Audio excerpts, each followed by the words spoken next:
We have a Bentley Continental, a Bentley Bentayga, a Rolls Royce, and then like a Cadillac or something. Yeah. And everybody was in the comments, oh, that's a flex, oh, that's a flex. This is not the flex. This here is not the flex. All of these things that you see in this video depreciate. Every single last one of them depreciate. A flex is a real estate portfolio. A flex is building a brand that you can sell anything from that can take care of you, your children, your grandchildren, your grandchildren's grandchildren. That's a flex. A flex is being in a position to be able to help other people take care of themselves, take care of them families, you know, take care of their family. That's the flex. I said these cars came after that. The cars and the material things, because even if, listen, I think you should splurge on yourself if that's what you want to do.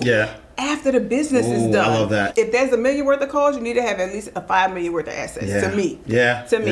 You know what I'm saying? If not more than that. Pay attention and listen, we about to teach class. Inside the vault, my man Ash Cash. So get your man right. Thursday nights, 8 p.m. You see him, to change your life. Millionaire Mindset, the best on earth. Blueprint to wealth, the knowledge network. So get it while you can, and he's standing right here. Just come inside the vault and see black millionaires. Oh yeah, oh yeah. Come inside the vault and see black millionaires. Oh yeah, oh yeah. You won't ask cash, you can catch it right here in the vault. All right, so welcome to another awesome episode of Inside the Vault with Ash Cash, the greatest money mindset show on the planet.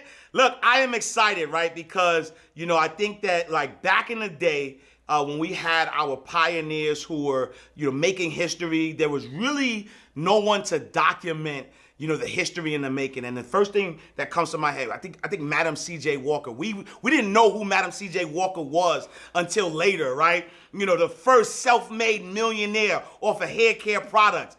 But now today, I got the first black billionaire made off of hair care products. I got Miss Jesseca Dupart, aka Judy, is in the building. Whoa, okay, I'll take that. Let me tell you something. We speak things into existence here, right? And I appreciate this because I think that there are so many people doing some great things in our community that don't get the credit for doing awesome things, who have some backgrounds, who had some adversity, and they built some fun. Just like right. And the reason why I'm drawing that parallel between Madam C.J. Walker, because she did what she did during a time where there was so much adversity, and I see that parallel. And so, you know, and we're gonna talk about all the stuff that you've already done and the stuff that you about to do, right? Which makes you the first female black billionaire hair care product. But for those who don't know, who is Jesseca Dupart? Who is Judy? Talk to us. Let the people know in your words who Miss Judy is. So Judy is Jesseca Dupart. Yes. That's on my birth certificate.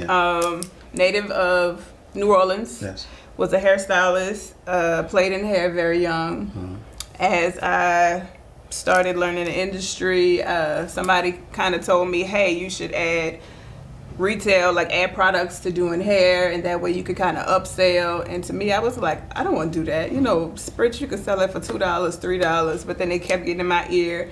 So added products and learned social media marketing. I was able to leverage social media marketing into having a multi-million-dollar hair care line. Didn't see it coming. I didn't want to get from behind the chair. They had to literally pull me from behind the chair because hair was all I knew. That was my life.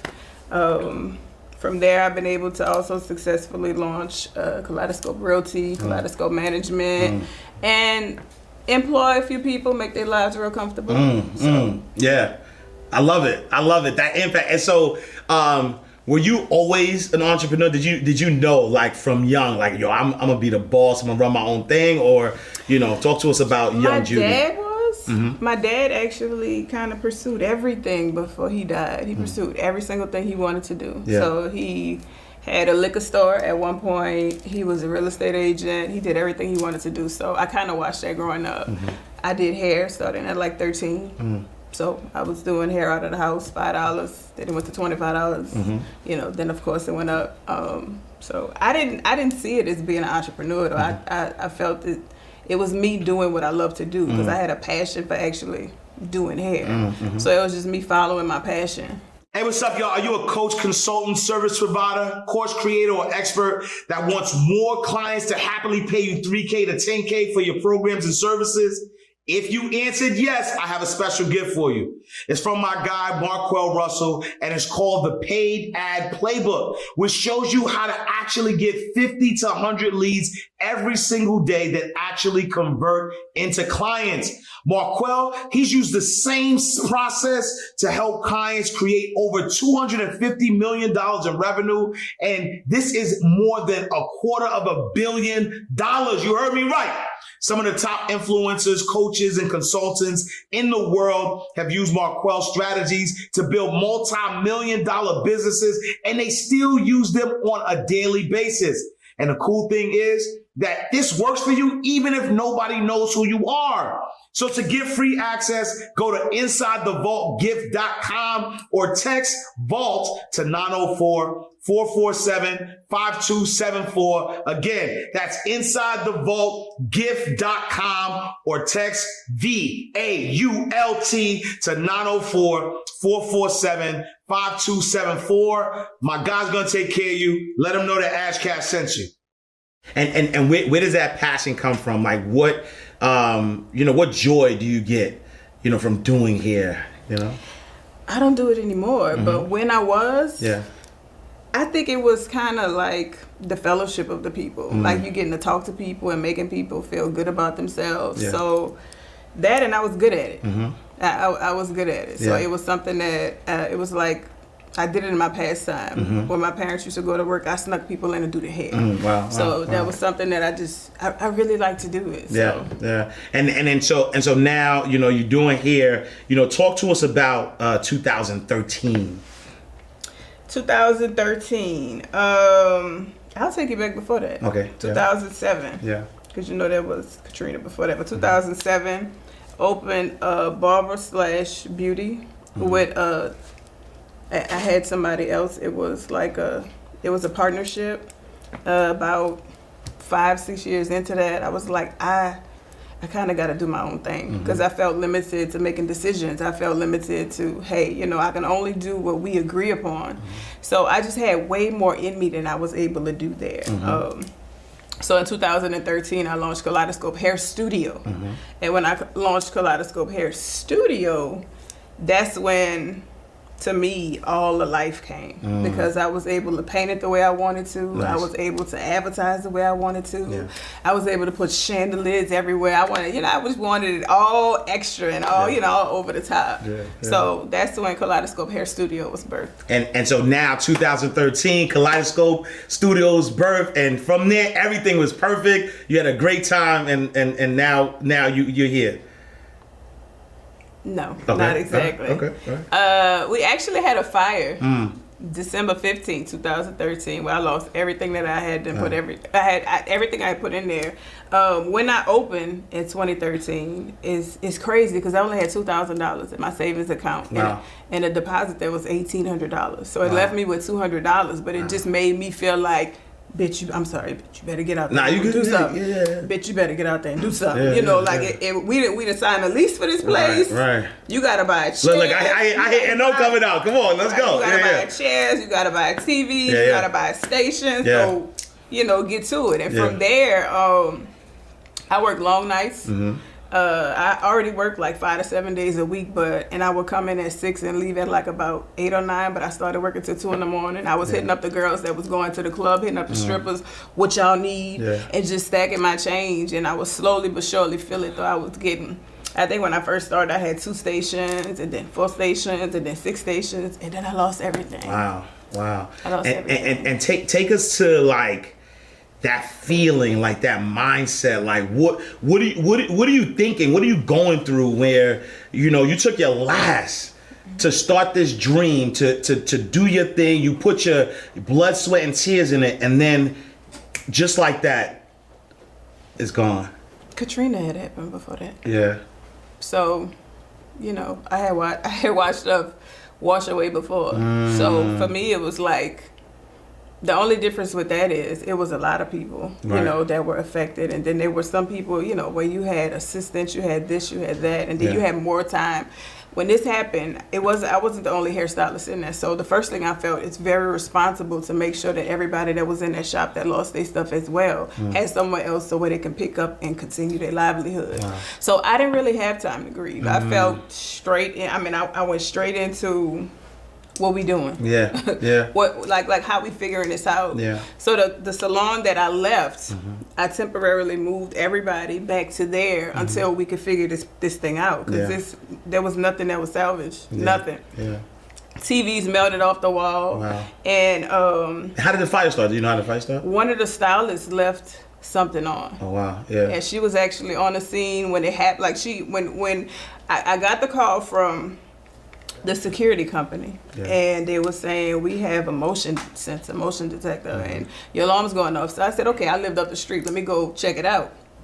I get there, and we had this sign. It was like with the rotating words, and it was blacked out. I was like, what the fuck is going on with that sign? So when I opened the door, I don't know if you've ever experienced a fire, but you kind of get blown away. So I'm going to open the door, and it kind of pushed me back. I was like, oh my God, what happened? So I'm calling everybody that, that kind of worked at the shop, and it just so happened that like 2 or 3 of the stylists came, and once they put it out, you could kind of see where the fire started. And when she started, it started at her station. She fainted. Wow. And we had ambulance on site. It was the craziest thing ever. So I'm trying to talk to them and let them know everything will be all right. And I felt like I didn't have time to grieve. I didn't have time to think about that. But it just made me feel like this time around, this must be a lesson in you having to do it better. Ooh. This must be a lesson in you did it one time. Yeah. In a small amount of time. Let's see if you could do that again. Ooh. But why don't we do it better this time? Instead of buying $35, $5,000 chandeliers, why don't we be smarter about how we're gonna go about it? Because now the amount of time that you did it in before, it has to be shortened because you have all these people counting on you too. Yeah. So wow. I mean, that's powerful because, like, just to unpack that a little bit is that, while, you as the owner and, you put your dreams, your money, everything into it, when this tragedy happens, it's not even like, this tragedy is, oh my God, it's the end of the world. This is, the mindset that you have is like, all right, how do I get my people right first and foremost? But then even as I get my people right, how do I make sure that, the next time, you didn't even think about quitting, right? You didn't even say like, and even so talk to me about that mindset, because even that face that you're giving me right now, you don't even understand that word. What? That word don't even connect with you right now. Yeah. I feel like everything that's thrown at you is for a lesson, and it's a lesson to prepare you for what's next, and what's next is usually greater. So the mistakes that I made on my journey, now those mistakes today would probably cost me millions of dollars had I not learned them back then. So I try my hardest not to sit in a place of darkness, because granted you're gonna have to visit it because things are gonna happen in life, but when you sit there, it's not doing nothing but wasting time. Especially when you got people counting on you. I was the owner of the salon. Those people work for me. So it's like I'm responsible for making sure that we straight. Right. And where does that come from? Because I know. I mean, even now, right, there's people who are going through some things who are, they just can't kind of bear it, right? They're like, man, this is a lot. This is coming at me at such a speed. Where do you get that mindset from that, never give up? I'm going to get it however, like, this is not the end. Like, where does that come from? I really think, I can honestly tell you probably about 3 to 4 years ago, I felt like everybody had it. But I mean, I feel like I've done a tour before where I taught like 18,000 people, right? And I taught everybody the same thing. It was 10 different stops. I taught everybody the same thing. Out of that, we might have had about 5 to 6 people that have now become millionaires, which I'm happy about. Nice. We have probably hundreds of people that are successful, but then you have some people that are exactly where they were, the same, like after that. So I feel like you have people that it's like instilled in them that, hey, you can't give up. Hey, anything is possible. Hey, risk it all. You're going to get it back tomorrow. And then you have the other people that don't believe in that. Like I was having a conversation with Brad, and it's like I don't believe in a plan B. Yeah. And I feel like a lot of people that I know that are real aggressive entrepreneurs don't believe in the plan B either, because it makes you feel like I have something else to alternate to. But when you feel like this is your only thing, it makes you put 10,000% into it. You have nothing else to fall back on. So bitch, you better make this work. Facts. Yeah. And honestly, like that's actually the billionaire mindset, right? And you know, I'm a big believer and student of the law of attraction. And so when you give yourself a plan B, in fact, what you're doing is attracting the circumstances that's going to allow you to lose, because you're telling the universe, here, I have this option if this fails. So you're focused on failure, and that's where that comes from. But if you say, look, I don't have no, this is it, and it's going to work, the universe allows it to work. Correct. I don't care how you have to pivot. I don't care if you have to change the date of when you expected it to happen. Yeah. This gotta work. And so now you're at a space, right? You know, you get to a point where you're making $100,000 a month. And then you cross that milli. Talk to me about the events that allowed that to happen.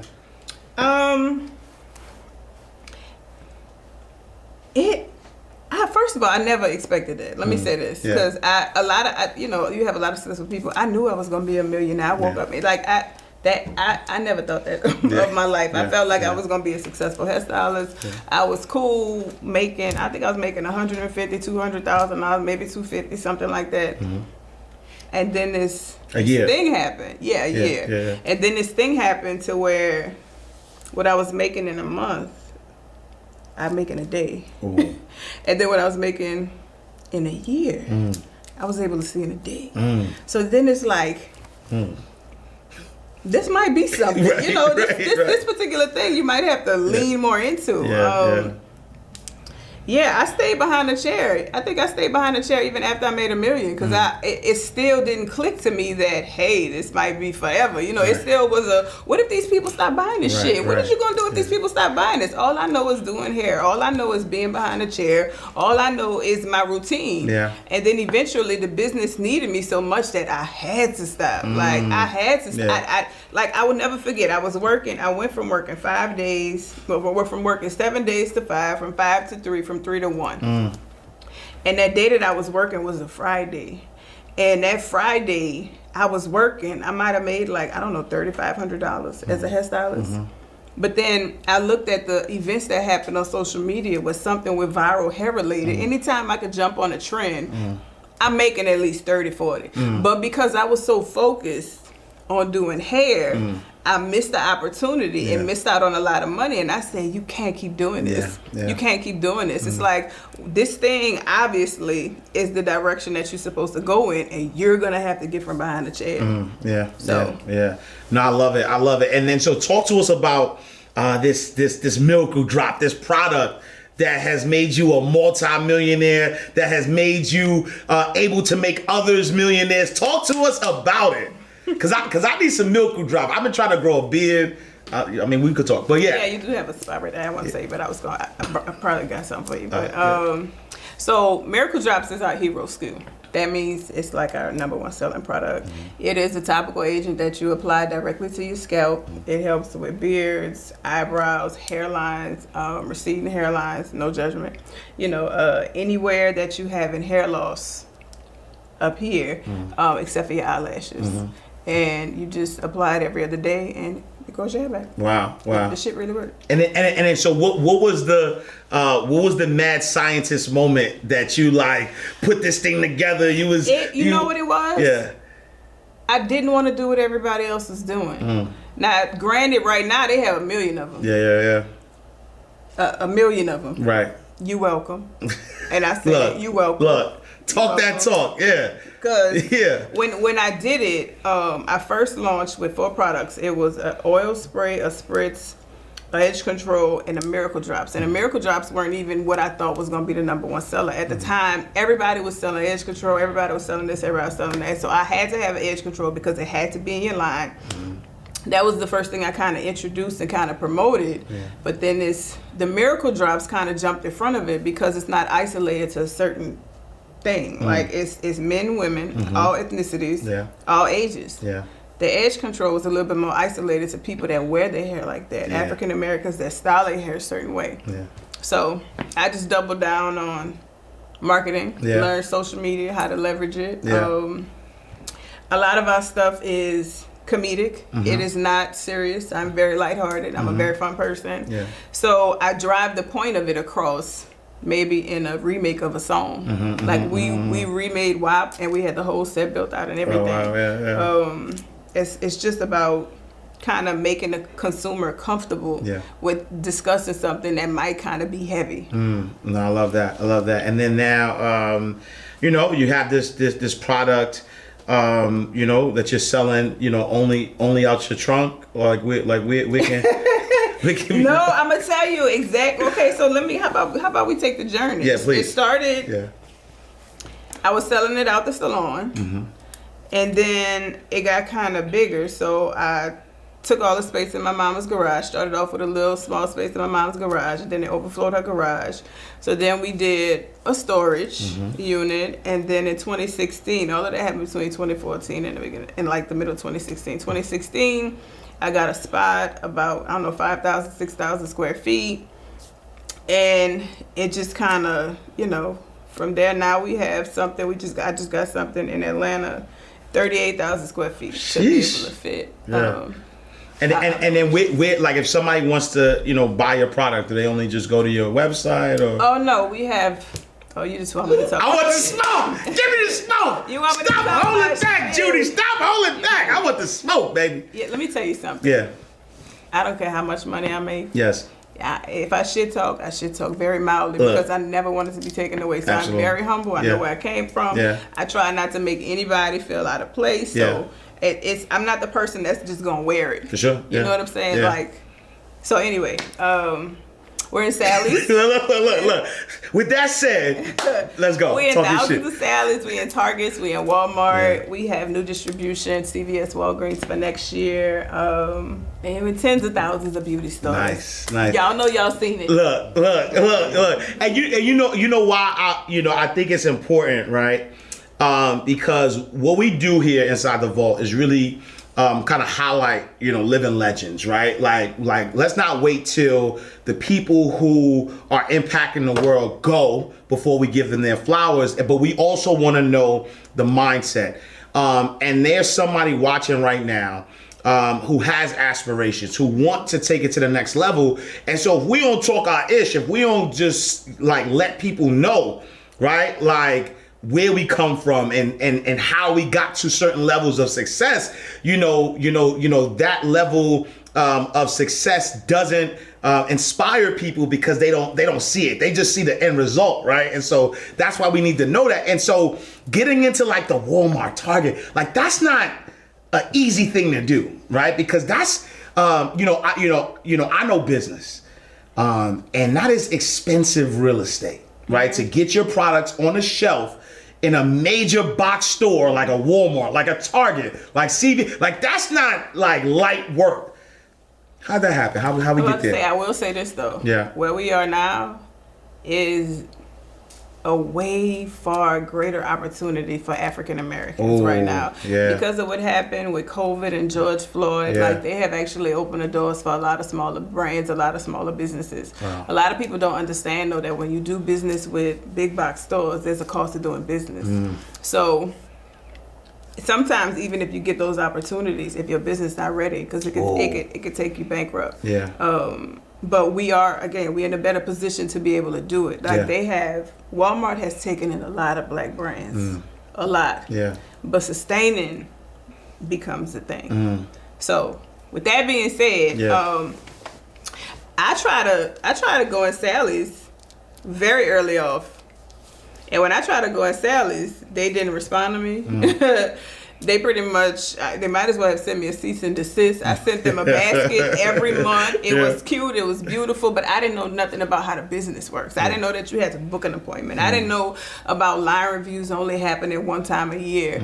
So, and it probably was too early for me because back then, because when you doing stuff like this, I want to go in stores, not knowing nothing about the business side of it. Yeah. So then a couple of years later, now you have these opportunities knocking at your door. Yeah, You know, you have the, hey, do you think you want to go in here? And hey, won't you sit down and talk to them? They've been asking, like Walgreens knocked on our door so many times. I was like, I don't want to do food. I don't want to do food. I don't want to, because we have a premium brand. I sell my drops for $30 and $35, you know, so I felt like I just need to take it slow, and I'm glad I did, because I got to learn the business of it. I got to learn which partnership I have that's more expensive than this one, and which one, and then put this particular line that it might be cheaper in Walmart versus putting the more premium line in the Target. It's just, it's all about strategy. It's not just getting in there, getting on the shelf and selling, because getting your consumer to buy online, far different from getting the motherfuckers to leave their house and go to the store. Right,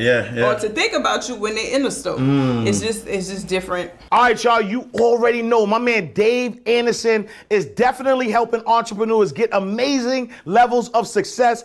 Yo, he's helped his clients generate over $118 million in 2020 during the pandemic. And then now you can get unprecedented access to him and his team with his program, Bully One-on-One. You're gonna learn business from one of the best business coaches in the world for less than the cost of your cell phone bill. So here's what you're gonna get. You're gonna get a digital membership card that entitles you to get free access to the Business Bully virtual events and online workshops, unlimited access to their exclusive digital university with hours on demand, with business knowledge at your fingertips, zero fluff, no BS, monthly private masterminds with Dave and his team. You'll get special celebrity guest mastermind sessions. You'll learn business, all of the things that you need to take your life to the next level. All you gotta do, look, enroll now at bully101.com, bully101.com, let's get it. All right, let's get back to the show. Wow, and I love that, because I think that, man, you giving us some bars, right? Because here's why I love what you just said, is because a lot of people have these goals, right? Just for the sake of having a goal, but don't really understand what it takes to get to that goal and then maintain that goal, right? Because you talk about the cost of doing business, like, oh yeah, I want to get in Walmart. All right, I bet you here. Now what? Ship early. Right. It costs. Ship late. Yeah. It costs. You can't fulfill. It costs. Yeah. If it don't sell, you got to buy it back. And that's all of them. Well, Walmart is the ship early, ship late, it costs. Target is you have to participate in these programs that might be $50,000 for the year to make sure you discount your product. So when you see our products on shelf discounted, we pay for that. Wow, yeah. It's those people don't like like they making money, so it's almost like, I'm not gonna say they're doing us a favor, but when you talk about doing these big things, when you expanding your brand, you have to have so many different people set up to be able to look at these bottom lines, because as one person, that's a lot to monitor. When you have all those different accounts, when you sell it to a whole bunch of, like when you send them tens of thousands of people online, that's in Shopify. When you selling it to tens of thousands of stores, that's a different monster. Hell yeah. Now, I ain't gonna lie. It's worth it if you set it up right. Absolutely. But I just don't want to feed nobody bullshit. Yeah, for sure. And I love that. And so there's an entrepreneur right now that's running a 6-figure business. And they want to get to 7 and multiple 7-figure businesses. What is what advice would you give them? Like, what's the proper way to set up the right foundation in order to, get from that 6-figure to 7-figure space? I'm not the right person to answer about foundation. I'll give my advice, but I just figured out foundation this year. After seeing, I think we might have seen like 45 million didn't have the right foundation. That ought to tell you. Didn't even realize my shit was fucked up. Didn't even realize I was supposed to have this person, that person. All I knew is we making money, you know? So I will say this. In businesses, a lot of times people plateau. But people plateau because they keep doing the same thing, which you're supposed to be consistent, but you're supposed to be consistent and level up the consistency. So when wait. Look at the kid. You gotta say that again. That's a big bar. Say that again. So you're supposed to be consistent, but when you are consistent, you have to level up your consistency. So one example is, when I first started doing marketing, we were recording with our phones, and then now we have like full out productions. And then understanding how your demographic kind of eats your marketing and how they respond to your marketing, giving it to them in a better package sometimes can be the smallest thing, but can propel you. Because all it honestly takes, especially right now with TikTok and all the rest of these crazy videos, it could take one video you going viral and you could do $1 million in a day. It's crazy right now. Like retail right now, it's crazy. It's crazy. And so really just kind of being consistent, having that consistency. Is it the same mindset that you had making 6 figures that you have making 7, or does there have to be a paradigm shift? I think it's a certain mindset you have to take to be an entrepreneur, period. Because it's risky. And to stay in it, because it have ebbs and flows. You have ups and downs. So to push past your downs, because oftentimes people feel like they down is going to be down forever. So to push past your downs, that's a certain kind of mindset. But as far as between 6 figure, 7 figure, I don't know for me if there was a big difference. I think for me it might have been more so. I just was hungry. I think you can't let your hunger catch up to you. I think you just always have to stay hungry. So once I paid $200 for promo, and then I wound up seeing what that did. I paid $2,000 for promo, and I strategically partnered with the right people, and I saw what that did. Then I paid $20,000 for promo, and I was like, oh. But it's kind of like you learn along the way, but you never lose that hunger. You never lose that hunger. And I love it. And then now, you have somebody who is works a 9 to 5. They want to jump into entrepreneurship. You've kind of proven or a testament of like, bet on yourself, take that risk. But that person who has that 9 to 5, who has that itch, they want to be an entrepreneur, but they don't know where to start. What advice would you give them? Stop listening to everybody else. Stop listening to everybody else.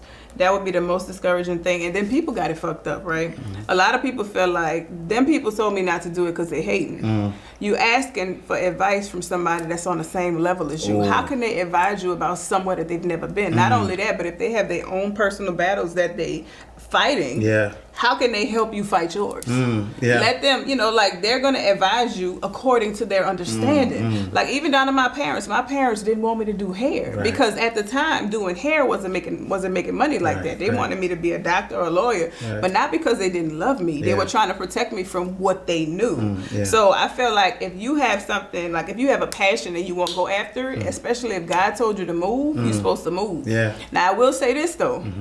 Sometimes people jump too fast. So if you got a 9 to 5 and you've been praying about it and all signs have said, do your research first. Understand the business first. Why don't you launch the website, test the waters out first. Don't just go quit your job because you seen Joe Blow make $1 million in 3 minutes. You know what I'm saying? Because if Joe Blow got there, 3 years. And Joe Blow could have stayed on their job the first year because they started paying attention to their customers. They started paying attention to what the market wanted. They started paying attention to things like that, and then they comfortably left. So I feel like everybody's timing is different. Some people jump when there's nothing. Some people have the cushion. Some people actually have the time to where, hey, you know what? I did my 9 to 5. I did this. I did that, and now I can cross over. It just depends on your timing and what God got put on your heart. Hey, how you guys doing? Hold on, don't press that button because that's what I do every time I'm looking at an ad that I don't want to see. This ad just happened to be life-changing. I just happen to own one of the biggest home healthcare companies in the state of Georgia. I can help you create your own. Just to give you a little bit of insight, I send out registered nurses, LPNs, and CNAs to take care of people inside of the homes that cannot take care of themselves. But guess what? You don't have to have any medical background and you don't have to have any medical knowledge. So if you're wanting to change your life and you have a passion for actually taking care of people, then go ahead and sign up for Home Healthcare Blueprint. I'll see you guys later. No, I love that. And so now, millionaire on the way to a Billy. Jesus. Look, you got to receive that. You got to receive that. I'm trying, but I know the problems that shit comes with. Yeah. I mean, but you know the great thing about getting to that next level. Because when you talked earlier about all the people that you've helped, all the millionaires that you've made, the great thing about becoming a billionaire, means that what? There's so many multi-millionaires that you've created.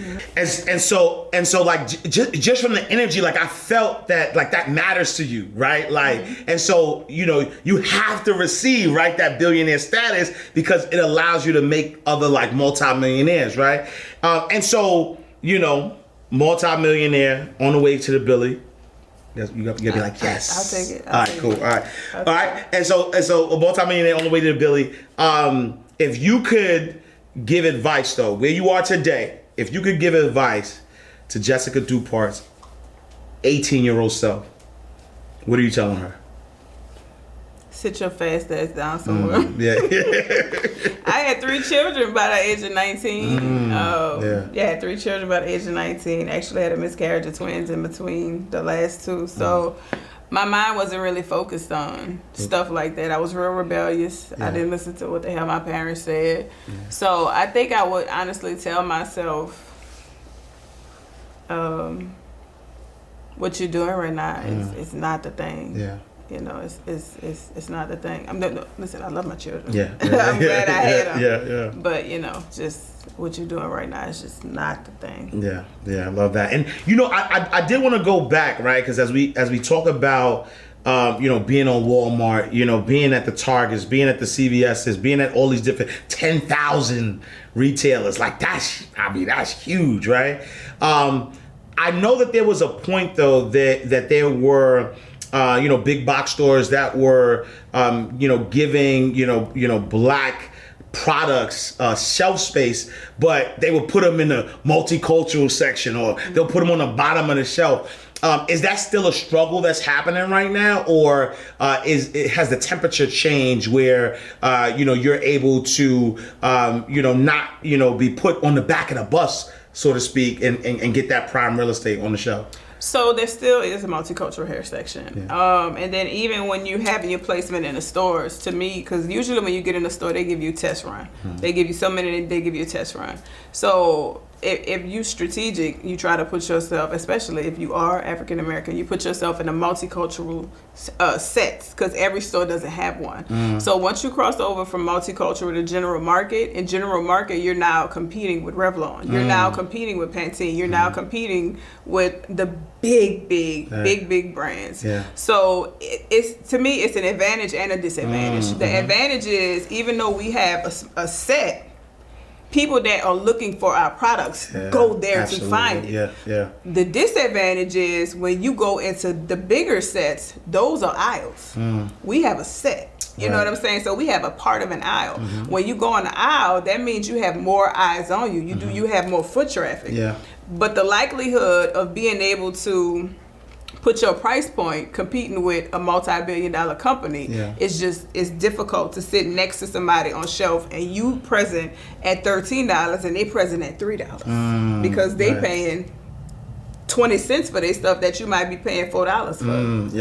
Got it. And so that profit bar. So that means so people could unpack that is that, you know, as you are the bigger you know, retailers and the cost of the good is you know, less, right? Because they're, you know, Revlon is probably making millions you know, of items, or even more than that. I'll tell you, listen, I sell more than 1 million Miracle Drops in a year. My original. So they definitely selling billions. So they selling billion, and so because of that volume, man, that's at least hundreds of millions. Right. Like, it's because I'm considered a small business, right? Doing $1 million, and one of my SKUs sells $1 million, not dollars, pieces.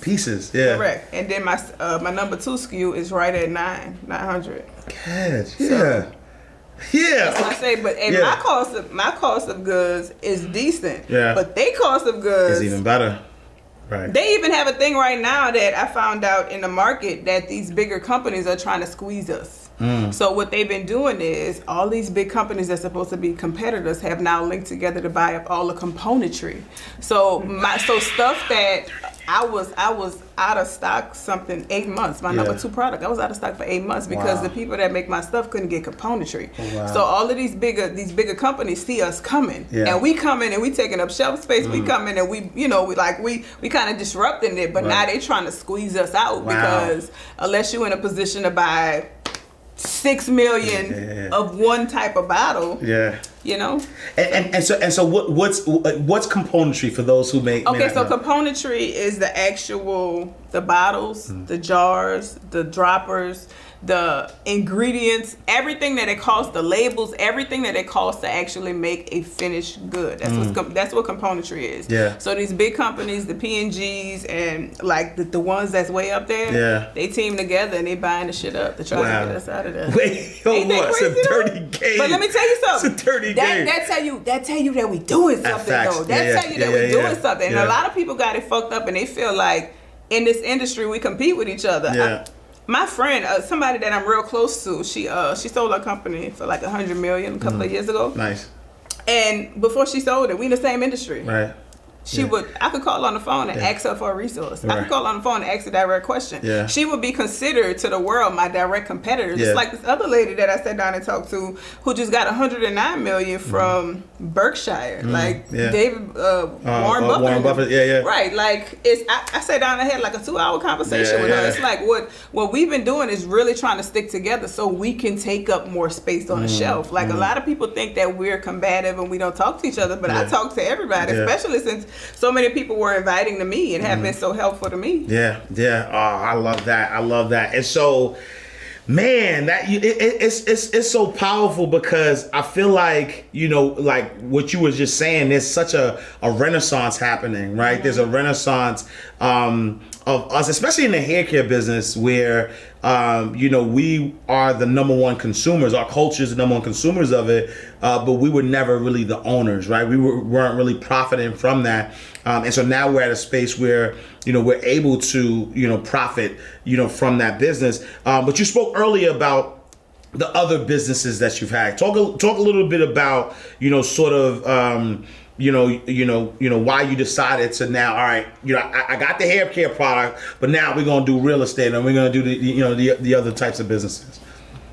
Sure. Yeah. I'm not gonna sit here and fancy it up and act like it's something I want to do. Yeah. Tax purposes.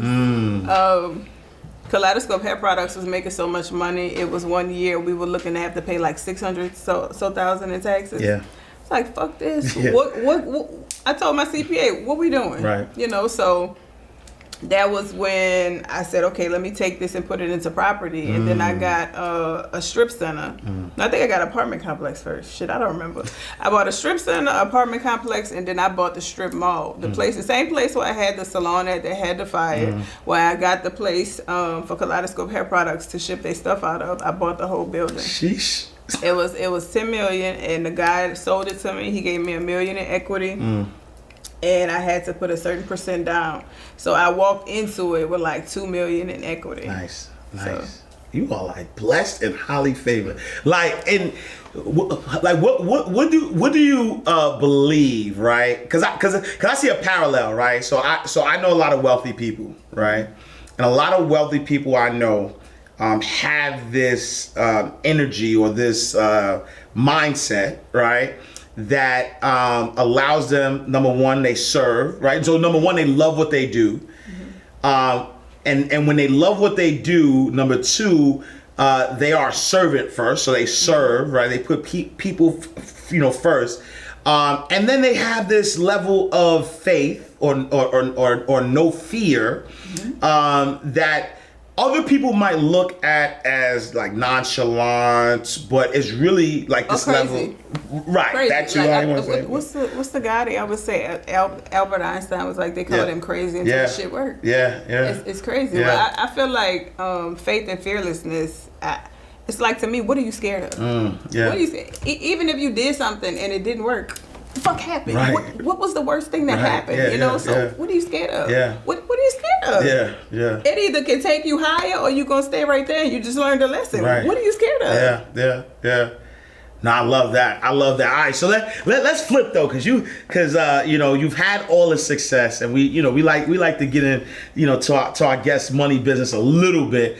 What would you say is the most extravagant thing you've done with money so far? Fuck. Shit. I would say the Rolls Royce was like $450, but then the house renovations wound up being like 1 point. How much? 1.3. The house renovation is like 1.3 million. Put nice. an elevator, did all. Nice my ass. Bought the damn house. I got a good price for it. Yeah. Only expected to put a certain amount in, and it tripled what I was gonna put in because I expected to make money back if I ever want to sell it. Right. That didn't happen. Right. So, yeah, just like shit like that. Okay. I mean, I posted something recently. It was Corey from Sepulveda College just got us doing. Salute, oh my God. 30-day reel challenge. So Yeah. for 30 days, we have to do a reel that has not been posted already. So it's just a whole bunch of different shit that I've been doing. Yeah. And so I posted one and I was eeny, meeny, miny, mo, like a Lil Wayne thing. And it was pointing to that we have the Bentley Continental, a Bentley Bentayga, a Rolls Royce, and then like a Cadillac or something. Yeah. And everybody was in the comments, oh, that's a flex, oh, that's a flex, oh, that's a flex. He said Kaleidoscope though, too. Right. Yeah. You saw it? I saw it. Right. Right. So, but I was like, I had to go put a paragraph underneath that. Yeah. This is not the flex. This here is not the flex. All of these things that you see in this video depreciate. Every single last one of them depreciate. A flex is a real estate portfolio. A flex is building a brand that you can sell anything from that can take care of you, your children, your grandchildren, your grandchildren's grandchildren. Yeah. That's a flex. A flex is being in a position to be able to help other people take care of themselves, take care of them families, you know, take care of their family. Yeah. That's the flex. I said these cars came after that. The cars and the material things, because even if, listen, I think you should splurge on yourself if that's what you want to do. Yeah. After the business is done. I love that. Yeah. It's like, if there's going to be $1 million worth of cars, you need to have at least $1 million, let me say this. If there's $1 million worth of cars, you need to have at least a $5 million worth of assets. To me. You know what I'm saying? If not more than that. Yeah.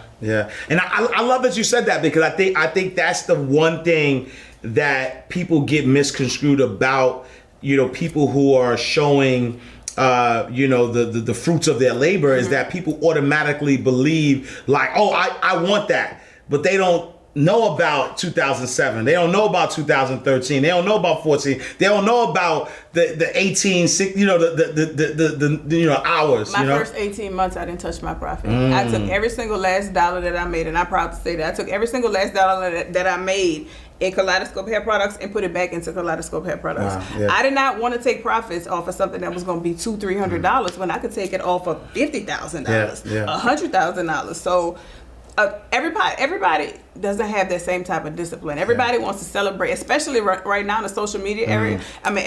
You see shit and it look like it happened fast, but you don't know in the back end how long it took. But if you take and you in a position to be able to reinvest in your company, 2014 between July and December we saw 80,000, but then 2015 between January and December we saw 800. By me simply taking everything that I had and putting it back in there. And then doing that again, it goes from 800 to like 1.5, from 1.5 to 2.6, from 2.6 to 5. You know, it just keeps doing that as long as you disciplined enough to know when to chill. You know what I'm saying? Everybody wants to party, spin.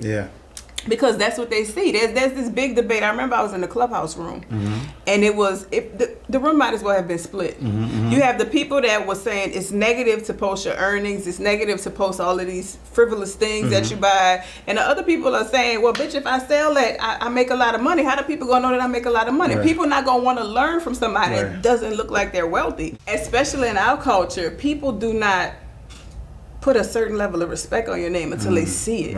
Until they see it. Like even I had seen $1 million and I was riding around in a Tahoe with the side mirror hanging off. I didn't give a shit about that. I had holes in my tights. I was grinding. You know what I'm saying? Like I was working. But then I was trying to work with this person and work with that person, and nobody was paying attention to me on my brand.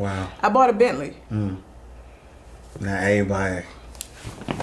I just talked to you last week. Right. Nothing changed.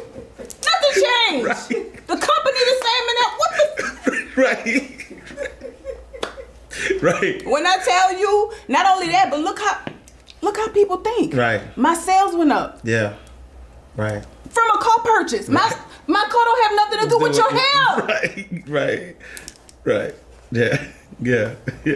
So I'm sorry. It's just a thing in our culture. emotion. I Right. don't know why that is, but Yeah. you have to see it to believe it. Because at that point, it almost solidified. Oh, her shit must really work. Exactly. Yeah. My shit be working. Right. But the car, but the car is now solidified that your hair products work. I get it. It makes sense. No, I just playing. All right. So what would you say is the most impactful thing you've done with money? Impactful? Yeah. I give a lot. Yeah. Madam C.J. Walker, right? And it's because Madam C.J. Walker was a big philanthropist as well. But yeah. Right, I give a lot. Yes. I bought a lot of shit for myself. I bought a lot of shit for different people. But if I had to say, because I've spent for my mama damn house, it was like $600,000. So to me, when I did my last tour and taught like about 18,000 people, I strategically positioned to have the tour stops in churches. And so I taught the whole lesson, and the very last part of the lesson was pray through the process. And then once we were done, I called the pastor of the church, who the church home was for, and I asked people, did they need prayer over their business or did they need to be saved? So out of the 18,000, about 5,000 people got saved. Wow. So even though that's not directly related to money, Right. to me that's the most impactful thing that I've done. Yeah. And I still pay people college tuition to this day. Still help people out on their job. Like, a lot of stuff I try not to publicize no more. For sure. Yeah, because as soon as you put it out there, Right. everybody comes Facts. asking. Yeah, Even yeah. now we do giveaways because we have the show going on. Every time we do a giveaway. Yeah. Every single time we do a giveaway. It's just everybody need. Yeah. So. Yeah. No, I love that. All right, so we're gonna do our speed round. What we do here inside the vault, we take banking terms and then we flip them, right? For here inside the vault. So the first term is deposit slip, right? And so a deposit slip is the form that you fill out. You take inside the bank, you deposit money inside your account. But for us, deposit slip is a slip up, a money mistake, right? What has been the biggest deposit slip that you've made so far? I had an employee that I saw was making mistakes. And instead of firing them when I should have, I let them stay on longer. And they had buying power. So after I let them go, and we calculated everything that they did wrong, that was like $536,000 of mistakes. And it wasn't no embezzling, it was overspending, it was mismanagement of money, it was hiring a photographer that's $9,000 versus $900. It was just a whole bunch of mistakes. Wow. Second thing that to me is directly related because it's still an employee. I had somebody that sits in a certain seat do forecasting for me, and because I didn't, again, like I told you, I didn't know nothing about company structure, all the rest of it. I just know how to sell. Yeah. So I had my sales guy forecast for me, and he over forecasted. So we wound up probably with $600,000 extra dollars of product, and that has a shelf life. Right, yeah. So it has to be sold within 12 months. So that winds up being a loss unless you push it. And if you push it too hard or sell it too cheap, it waters the brand down. Right. Wow. So Wow. those are my two biggest. And I love that because it really just kind of talks about what you said earlier about just understanding business, like what what it's going to take for you to get to that next level, because that next level comes with other things, so you have to kind of understand that. Second term is charge off, right? So charge off, you borrow money from the bank, and for whatever reasons you don't pay it back. The bank is trying to get it, but eventually they're like, all right, we're gonna charge this off. What type of people or mindsets did you have to charge off during your journey? Oh, that's a good one.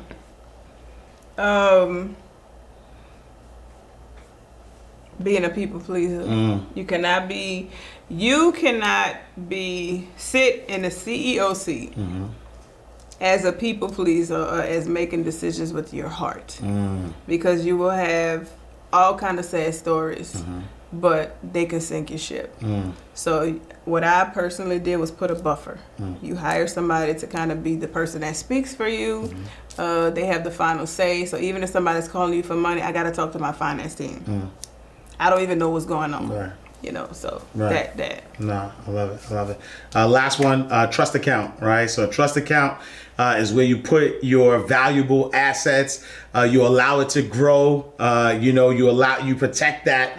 On your journey, who or what type of mindset do you have in your trust account? Anything is possible. Yeah. And as cliche as that may sound, literally anything is possible. Yeah.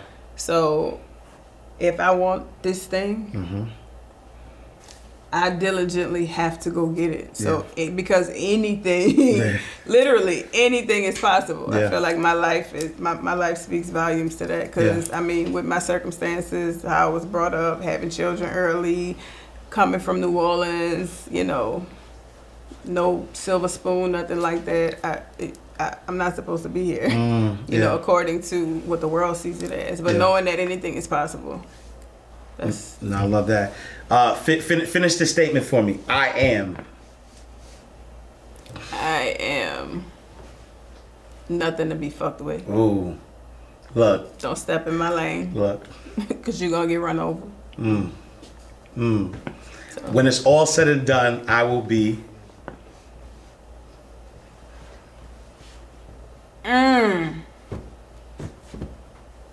When it's all, I gotta take B out. When it's all said and done, I will have helped so many people that everybody remembers my name. Nice. I love it. And last one, it's kind of the same, but anybody who crosses my path will know. Anybody who crosses my path will know my heart. I love it. And so, now that you're at the space that you're at, I know that there's a lot of money myths out there. You got to work hard for money. Money don't grow on trees. Take money to make money. There's different, money sayings. Tell me something, money myth, something that you might have grown up or might have heard coming up about money that now that you have this financial abundance that you're like, nah, that wasn't true. You gotta work hard for your money. Okay. I was in the clubhouse room. It was 78 of us on stage. It was like 2 billionaires. Like it had people in there that were well established. And, everybody kind of get up there, give their spiel on what they do. And we were like the little people. Oh, y'all still work? Right. Y'all still work? Y'all still, okay, that's admirable. Like, you still sell products? Like, because what they've been doing is they've taken their money and invested into people that have businesses that are about to thrive, or they kind of evaluate it, and their money literally makes them money. Wow. They don't do nothing. Wow. It's like, bitch, why nobody told me that? Right. So that's what I was saying. That's the money. Listen, yo, like I said to y'all, if y'all ain't get inspired by this interview, I don't know what y'all are focused on. I don't know what y'all watching. We got the billionaire, Miss Judy, in the building. If somebody wanted to connect with you, if they wanted to tap in and find you, where can they find you? Instagram, The Real BB Judy. That's DAREAL. BBJUDY. That's the same thing on Twitter and Facebook. Nah, I love it. All right, y'all. Listen. Make sure y'all support. Make sure y'all, tell a friend. Share this video. Let people know that there is someone who looks just like you, who looks like your mama, who looks like your cousin, your auntie, whoever. But make sure that you share this. You make sure you support the brand. Make sure we take it to fruition, right? Billionaire status, Kaleidoscope Hair Product, and all the other great things that she's going to continue to do. But thank y'all so much for tapping in, for tuning in. Make sure y'all follow us on all social media platforms at Inside the Vault. Make sure y'all follow me, Ash Cash, at I am Ash Cash on all social media platforms. We are closing out the vault. Another powerful episode of Inside the Vault with Ash Cash. Make sure you tap in, you tune in. I'm going to check y'all out next time. Same time, same place, in God's will. All right, y'all. Peace. Oh yeah. You won't ask cash, you can catch it right here in the vault.